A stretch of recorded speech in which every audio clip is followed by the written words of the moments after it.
Time is 41 minutes past the hour. You're with World Update from the BBC.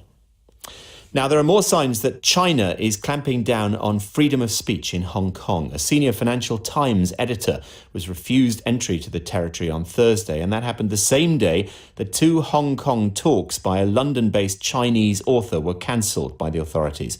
I've been talking to Tom Grundy, editor-in-chief of the Hong Kong Free Press newspaper. Our newspaper was founded as a reaction to the dwindling state of press freedom in Hong Kong, and it's been a rather disastrous week for Hong Kong's international reputation as a bastion of free expression in Asia. We've ourselves had to cancel an art exhibition owing to threats against the artist.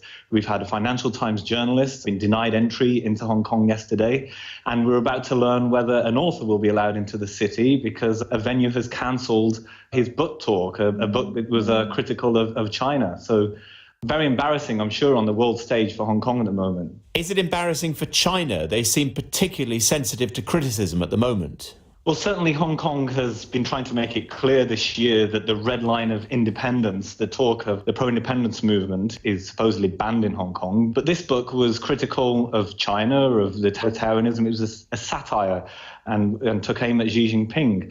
And Tai Kwun, which is the art space, a new art space that was refurbished partially with government funding, has said that there'll be no politics at this art space. But that sounds pretty ridiculous for an international art venue, very humiliating, I'm sure, for its reputation. And the moment you walk outside into the pollution here or you interact with the public transport system, it's politics. It seems a bit of a mad decision and somewhat of the Streisand effect, as we say. I think you have a difference between censorship, when the government has been trying to toe this sort of a red line telling us we cannot speak about independence, and self-censorship. And it seems to be more of the latter with this art space.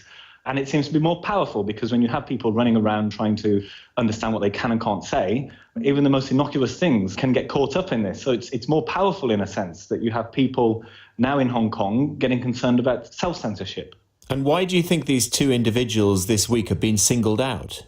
It was to do with independence with Victor Mallet, the Financial Times Asia chief. He chaired a talk by Andy Chan of the now banned Hong Kong Pro-Independence National Party before the party was banned. And because of that, there was a huge controversy as China intervened and tried to stop the talk from happening. And for the first time, I think Hong Kong has imported the very worst element of China's censorship infrastructure by ousting a journalist it didn't like. It didn't renew his work visa. And now he's not even allowed to enter as a British tourist on a 180-day tourist visa. And as I say with the author, he's written a book which he couldn't get printed in Hong Kong in Chinese that takes aim at the totalitarianism in China, as he puts it. So both unfavourable to Beijing, I'm sure, but just a new era, really, in Hong Kong in terms of free expression and freedom of speech.